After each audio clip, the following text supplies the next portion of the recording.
Hi friends, welcome to Valluru అమ్మాయి సునీత. ఈరోజు మన ఛానల్లో పాప్కార్న్ ఎలా రెడీ చేయాలో వీడియో వీడియో పోస్ట్ చేశాను. ప్లీజ్ అందరూ లైక్ చేసి సబ్స్క్రైబ్ చేసుకోండి. మీ సపోర్ట్ నాకు చాలా అవసరం. నా కొడుకు ఇష్టమని నేను పాప్కార్న్ రెడీ చేస్తున్నాను. లాస్ట్లో నా కొడుకు పాప్కార్న్ తింటున్నది యాడ్ చేస్తాను. ఒకసారి చూడండి. గ్యాస్ మీద ప్యాన్ పెట్టుకుని ఆయిల్ వేసుకుని హీట్ అయిన తర్వాత ఆ పాప్కార్న్ ఓపెన్ చేసి పాప్కార్న్ అది అందులో వేసి గరిటెతో అటు ఇటు తిప్పాలి. అలా తిప్పిన తర్వాత ఒక్కొక్క పాప్కార్న్ ఎలా అయితే పేలుతుందో మీకు వీడియోలో చూపిస్తున్నాను చూడండి. చాలా ఈజీగా చేసేవచ్చు, ఎవరైనా చేసేవచ్చు. ఒకసారి చూడండి, అందులో పాప్కార్న్ అలా పైకి లేస్తున్నప్పుడు వెంటనే మూత వేసేయాలన్నమాట. మూత వేయకపోతే మొత్తం మీదకి జిమ్మేస్తాయి. మూత వేసుకున్నాక చూడండి, మూత వేసిన తర్వాత ఎలా కనిపిస్తున్నాయో సేమ్ యాస్టేజ్ అంతే. చాలా ఈజీగా చేసేవచ్చు.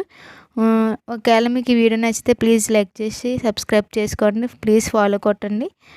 ఇంకా లాస్ట్లో నా కొడుకు పాప్కార్న్ స్మెల్కి ఎలా వస్తున్నాడో చూడండి. అయిపోయింది, వేడి పాప్కార్న్ రెడీ అయిపోయింది.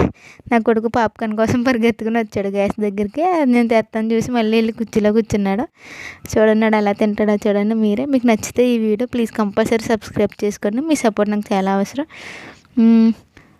సబ్స్క్రైబ్ టు వల్లూరు అమ్మాయి Sunitha. Thank you watching friends.